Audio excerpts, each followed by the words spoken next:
ఇక డీటెయిల్స్ చూస్తే తమ పార్టీ నేతలు చేజారిపోకుండా వైసీపీ అధిష్టానం అష్టకష్టాలు పడుతోంది. ఇందులో భాగంగా కందుకూరు వైసీపీ ఎమ్మెల్యే మహిదర్ రెడ్డి ఇంటికి వైసీపీ పెద్దలు వెళ్లారు.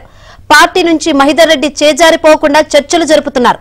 విజయసాయిరెడ్డి, మంత్రి కాకాని గోవర్ధన్ రెడ్డి, ఆదాల ప్రభాకర్ రెడ్డి, ఎంపీ బీదా మస్తన్ రావు, ఎమ్మెల్యే బుర్రా మధుసూదన్ మాచవరం గ్రామంలోని మహిదర్ రెడ్డికి ఇంటికి వెళ్లారు.